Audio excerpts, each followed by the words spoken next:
অখিল ভারতীয় বিদ্যার্থী পরিষদ প্রথম থেকেই দাবি করে আসছে যে কলেজগুলোতে নির্বাচন হোক। আজকে আমরা দেখেছি তৃণমূল শাসনে গত 15 বছর ধরে কোনো কলেজেই কোনো ইউনিয়ন নির্বাচন হয়নি। যাদেরকে বসানো হতো তাদেরকে অ্যাপয়েন্ট করা হতো।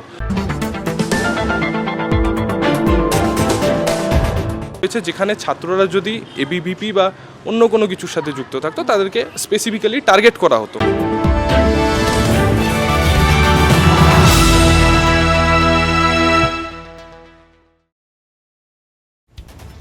একদা এক সময় দেখা যেত কলেজে ছাত্র ভোট।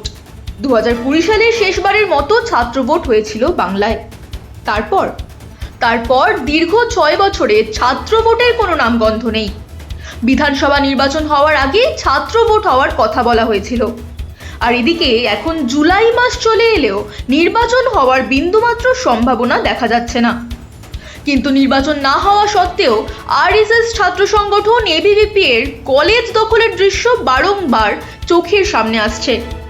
তেমনি ডিআরআর আহমেদ ডেন্টাল কলেজ ও হাসপাতালে দেখা গেল আরও এক ঘটনা। জানা যায় সেখানে অঘোষিত এবিভিপি একটি ফ্রেশার্স পার্টির আয়োজন করে, আর সেখানেই দুজন মহিলা ডাক্তারকে শ্লীলতাহানির অভিযোগ ওঠে এসএফআই এর পক্ষ থেকে। এরপরেই এসএফআই এই কলেজের ভেতর ঢুকে প্রতিবাদ করে, কিন্তু এবিভিপি এর সেল থেকে জানানো হচ্ছে যে এমন কোনো ধরনের ঘটনা ঘটেনি সেই সময়ে। তাহলে সত্যি কোনটা? তার খোঁজেই ট্রু নিউজ বাংলা কথা বলে নিয়েছে মেডিকেল কলেজের এবিভিপি এর মুখপাত্র মানস বর্মনের সাথে। মানুষ কয়েকদিন আগে ডিআর আহমেদ ডেন্টাল কলেজে এবিভিপি একটি ফ্রেশার্স ইউনিয়ন অর্গানাইজ করে এবং সেখানে কয়েকটি ছাত্রীকে মোলেস্টেশন করার অভিযোগ ওঠে। যদিও আপনারা সঙ্গে সঙ্গে দুখানা ছাত্রকে বহিষ্কার করেছেন, সেটা স্ক্রিনশটও এসএফআইকে পাঠিয়েছেন। কিন্তু আমার প্রথম প্রশ্ন হলো আপনাকে, এসএফআই শ্লীলতাহানির বিরুদ্ধে মোর্চা খুলছে, আপনারা কেন এখনও কিছু বলছেন না? আপনারা কেন চুপ? দেখুন, আমার মনে হয় আজকের দিনে শ্লীলতাহানির মতো যেসব ঘটনা আছে সেটা কোনো শুভবুদ্ধি সম্পন্ন মানুষ সমর্থন করবেন না। এবার আমাদের বিষয়টা দেখতে হবে যে ঘটনাটা অ্যাকচুয়ালি হয়েছে কি হয়নি। কারণ আমরা জানি যারা বামপন্থী লোক আছেন তারা বিভিন্ন রকম প্রোপাগ্যান্ডা ছড়ান, এবং বর্তমানে আমরা জানি যে তাদের পশ্চিমবঙ্গে কোনো জনভিত্তি নেই। সে কারণে বিষয়টি সত্যি হয়েছে কি না সেটা কলেজ অ্যাডমিনিস্ট্রেশন অলরেডি কমিটি বসিয়েছে, তারা ওটা নিয়ে ইনভেস্টিগেশন করছেন। সুতরাং সেই ইনভেস্টিগেশনটা হোক, তারপরে এটা নিয়ে আমরা ভালোভাবে বলবো। কিন্তু অখিল ভারতীয় বিদ্যার্থী পরিষদ সর্বদা এসব ঘটনা, শ্লীলতাহানি এবং মহিলাদের সাথে যেসব অত্যাচার হয় তার বিরুদ্ধে কথা বলেছে এবং বলবে। এবার তারা যে প্রোপাগ্যান্ডাটা চালাচ্ছেন, এই ঘটনাটা আদৌ হয়নি। আমাদের কাছে যতদূর খবর আছে এই ঘটনাটা আদৌ হয়নি। এবার তারা লাইমলাইটে আসার জন্য এরকম প্রোপাগ্যান্ডা ছড়াচ্ছেন। আচ্ছা, মানুষ একবারের জন্য যদি আপনার কথা আমরা মেনেও নিই যে আগে ঘটনাটাই ঘটেনি, কিন্তু তাহলে আপনারা দুজন ছাত্রকে কিসের ভিত্তিতে বহিষ্কার করেছেন? দেখুন, এরকম কোনো খবর এখনো পর্যন্ত নেই যে কোনো ছাত্র বহিষ্কার হয়েছে। অ্যাকচুয়ালি এখনও ইউনিট গঠন হয়নি। ওখানে কিছু আমাদের কন্ট্যাক্ট পার্সন আছে, বাট কোনো ইউনিট অফিসিয়ালি কিছু ঘোষণা হয়নি। আমাদের সদস্যতা অভিযান এই কদিন আগে থেকে চালু হয়েছে এবং সারা মাসব্যাপী এটি চলবে। সদস্যতা অভিযান হবে, সদস্য জুড়বে এবং তারপরেই ইউনিট গঠন হবে, এবং তারপর না আমরা বহিষ্কার করবো। বলছে স্ক্রিনশট আছে আমাদের কাছে, আমরা প্রেসকে দেখাতে পারি। দেখুন, তাদের যদি কিছু স্ক্রিনশট থাকে তারা দেখিয়ে দিক, কারণ এখনও অফিসিয়াল কোনো কিছু হয়নি এবং যা হচ্ছে সেগুলো সব কিছুই রটানো।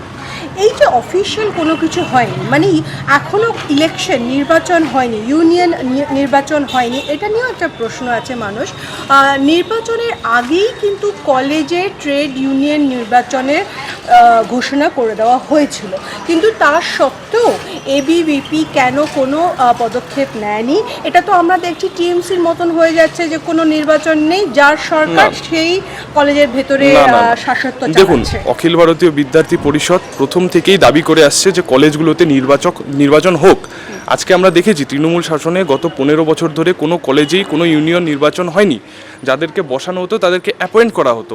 তো এভাবে তো চলতে পারে না। আমরা প্রথম থেকেই দাবি করছি নির্বাচন হোক, এবং আমরা সরকারের কাছে দাবি করছি দ্রুত নির্বাচন হোক। এবং আমি আপনাদের জানিয়ে রাখি, যেটা আরএডিসি এবিভিপি ইউনিট আছে, অর্থাৎ আর আহমেদ ডেন্টাল কলেজে আমাদের যে ইউনিট আছে, সেই ইউনিট 2014 সালে গঠিত হয় এবং তারা প্রথম থেকেই দাবি করে আসছে যে কলেজে নির্বাচন হোক। এবং 2015 সালে তারা সেখানে প্রিন্সিপালকে ঘেরাও করেছিল নির্বাচনের দাবিতে তৎকালীন সময়, এবং রাজ্যপাল বলেছিলেন যে নির্বাচন হোক, তারপরেও কোনো একটা কারণে হয়ে ওঠেনি। কিন্তু আমরা দাবি করছি যে কলেজে নির্বাচন শুরু হোক, এবং আমরা সরকারের কাছে দ্রুত দাবি জানাই যে দ্রুত নির্বাচন হোক। এসএফআই এর অভিযোগ ছাত্র শ্লীলতাহানি করেছে, তারা এবিভিপির সাথে যুক্ত, তাই এবিভিপি চুপ। না, দেখুন, এরকম কোনো বিষয় নেই। অখিল ভারতীয় বিদ্যার্থী পরিষদ অন্যায়কে অন্যায় বলে সব সময়, ঠিক আছে। এবার সেই ঘটনাটা কি আদৌ ঘটেছে কিনা সেটা আমাদের প্রথমে দেখতে হবে, এবং এবিভিপি সদস্য এরকম কাজ কোথাও করেছে এরকম কোনো রেকর্ড নেই। আমরা যদি পুরো ঘটনাটা দেখি আমরা জানতে পারবো যে যাদেরকে ভিকটিম সাজিয়ে ওখানে আনা হয়েছিল তারা পর্যন্ত এখন অস্বীকার করছেন। ইভেন তাদের মধ্যে একজন যিনি ছিলেন, যাকে ভিকটিম বলা হয়েছে, তিনি রীতিমতো একটা অ্যাপোলজি লেটার পাঠিয়েছেন প্রিন্সিপালের কাছে এবং বলেছেন যে তাকে ভুল বুঝিয়ে নিয়ে যাওয়া হয়েছিল। তিনি ওই সময় উপস্থিতি ছিলেন না, তাকে ভুল বুঝিয়ে নিয়ে যাওয়া হয়েছে। আমাদের কাছে তার অ্যাপোলজি লেটারটিও আছে, যদি চায় আমরা প্রেসকে দেখাতে পারি। অ্যাপোলজি লেটার আমাদের কাছে আছে। উনি নিজে বলেছেন যে ওনাকে ভুল বুঝিয়ে ওখানে নিয়ে যাওয়া হয়েছে। ওনাকে ভুল বুঝিয়ে নিয়ে গেছে? নিশ্চয়ই এসএফআই এর যেসব দাদা আছে তারা নিয়ে গেছে, আর কে নিয়ে যাবে প্রোপাগান্ডা ছড়ানোর জন্য। আপনারা যদি এতটাই আত্মবিশ্বাস থাকেন যে এরকম কোনো ঘটনা ঘটেনি এবং পুরোটাই রচিত হয়েছে এসএফআই এর দ্বারা, তাহলে আপনারা উচ্চ স্তরের ইনভেস্টিগেশন দাবি কেন করছেন না? দেখুন, উচ্চ স্তরের ইনভেস্টিগেশন হোক, তাতে আমাদের কোনো সমস্যা নেই, কিন্তু বিষয়টি হচ্ছে যেখানে যারা ভিকটিম, যাদেরকে ভিকটিম বলা হয়েছে, তারা যখন নিজেরাই অ্যাপোলজি লেটার দিয়ে দিয়েছেন এবং তারা লেটার দিয়ে বলেছেন যে এরকম কোনো ঘটনা হয়নি, সেখানে তারা দাবি করলে হতে পারে। আমরা সেটা নিয়ে আর আগে যাচ্ছি না, কারণ আমরা দেখতে পেয়েছি তারা অলরেডি বলে দিয়েছেন যে তাদেরকে ভুল বুঝিয়ে নিয়ে গিয়ে এরকম কথাবার্তা বলা হয়েছে। মানুষ বাংলায় কলেজে এবিভিপি প্রায় নেই বললেই চলে। না না না, এবিভিপি প্রথম থেকে আছে, ছিল এবং থাকবে। এবার বিষয়টা হচ্ছে আমাদের অনেকটা প্রতিকূল পরিস্থিতির মধ্যে দিয়ে যেতে হয়েছে, যেখানে অখিল ভারতীয় বিদ্যার্থী পরিষদ প্রথম থেকে দাবি করেছিল যে কলেজে ভোট হোক, সেখানে তৃণমূল সরকার কোনোদিনও ভোট করায়নি এবং করাতে দেয়নি, এবং যারা এবিভিপি করতো তাদেরকে বিভিন্নভাবে টার্গেট করা হয়েছিল। তারপরে এবিভিপি অ্যাক্টিভলি কাজ করেছে। হ্যাঁ, কিন্তু আপনাদের কি সংগঠন আছে? অবশ্যই আছে। বড় স্কেলে আজকে এসএফআই যে স্কেলে অপারেট করছে, আজকে যে মুহূর্তে আপনি জেইউর ভেতরে পা দিচ্ছেন, যে মুহূর্তে আপনি প্রেসিডেন্সির ভেতরে পা দিচ্ছেন, আপনি চারিদিকে শুধু এসএফআই দেখতে পাচ্ছেন। না, সেরকম বিষয় সেইভাবে কি এবিভিপি করতে পেরেছে? আর করতে যদি না পারে, মানে কত তাড়াতাড়ি আপনারা করতে পারবেন বলেন প্ল্যান করছেন? কারণ ছাত্রদের জুড়তে হবে, বড় স্কেলে আপনাদের ট্রেড ইউনিয়নটা করতে হবে। দেখুন, ছাত্ররা অলরেডি আমাদের সাথে জুড়ে আছে এবং আমাদের সদস্যতা অভিযান চলছে। আমাদের একটা প্রচুর সংখ্যক ছাত্র এবছর আমাদের সাথে যুক্ত হবেন। এবার বিষয়টা হচ্ছে আমাদের অনেকটা প্রতিকূলতার মধ্যে বিগত দিনে কাজ করতে হয়েছে, যেখানে ছাত্ররা যদি এবিভিপি বা অন্য কোনো কিছুর সাথে যুক্ত থাকতো তাদেরকে স্পেসিফিক্যালি টার্গেট করা হতো কলেজে তৃণমূল সরকারের দ্বারা।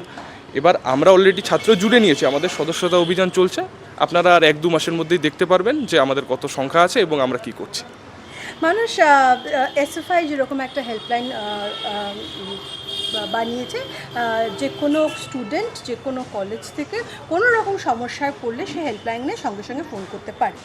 এবিভিপির কি এরকম কিছু মাথায় আছে আগামীকালে কি কি পদক্ষেপ আপনারা সুরক্ষার জন্য, আমি যদি নারী নিরাপত্তার কথার দিক থেকেও ভাবি, আপনারা কী ধরনের ভাবনা চিন্তা করছেন? দেখুন, এবিভিপির থেকে অলরেডি হেল্পলাইন নম্বর দিয়ে দেওয়া হয়েছিল এবং আমরা দেখেছি যে যখন এবিভিপির অলরেডি হেল্পলাইন নম্বর আছে, এটা স্টেটের পেজে আছে, স্টেটের যে সোশ্যাল মিডিয়া হ্যান্ডেলস আছে সেখানে অলরেডি হেল্পলাইন নম্বর দেওয়া হয়েছে।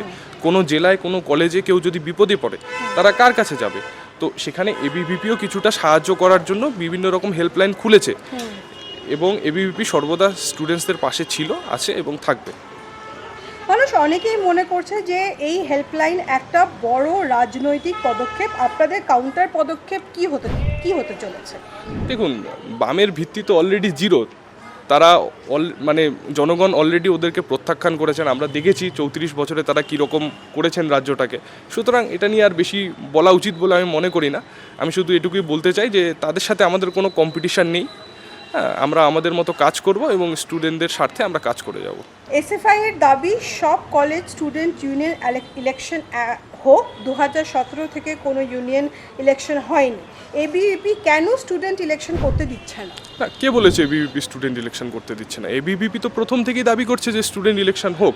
যখন তৃণমূল সরকার ছিল তখনও দাবি করেছে, এবং এবিভিপি এখনও দাবি করছে যে স্টুডেন্ট ইলেকশন হোক। কারণ আমরা চাই যে যেটা শিক্ষাক্ষেত্র আছে সেখানে গণতন্ত্র ফিরে আসুক এবং একটা ইলেকটেড বডি সেখানে অপারেট করুক। এটা আমরা প্রথম থেকেই দাবি জানাচ্ছি, এবং আমাদের দাবি এটা ছিল, আছে এবং থাকবে পরবর্তীকালেও।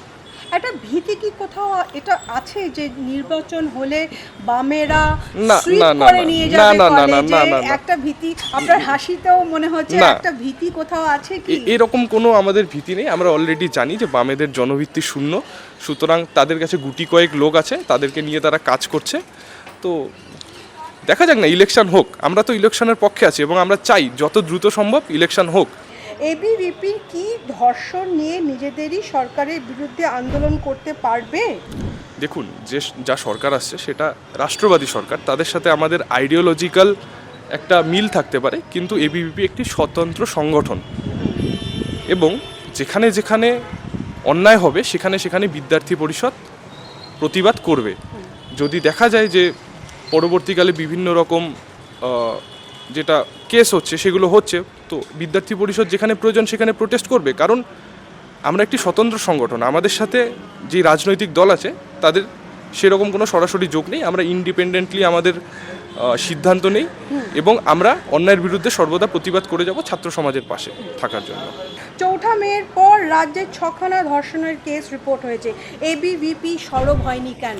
দেখুন, এবিভিপি প্রথম থেকেই সরব আছে, এবং এবিভিপি সর্বদাই বলে যে যেসব আমাদের এসব কেস হচ্ছে এগুলোর বিরুদ্ধে এবিভিপি সর্বদাই আছে এবং সরবও আছে। কিছু মধ্যস্তরের বিজেপি নেতা দাবি করছেন বাংলায় সিপিআইএম ব্যান করে দেওয়া হোক। আপনারা এবিভিপি কি দাবি করছেন, বাংলায় এসএফআই ব্যান করে দেওয়া হোক? দেখুন, ভারত একটি গণতান্ত্রিক দেশ, এবং গণতান্ত্রিক দেশে সবাই নিজেদের মতামত প্রকাশ করতে পারে।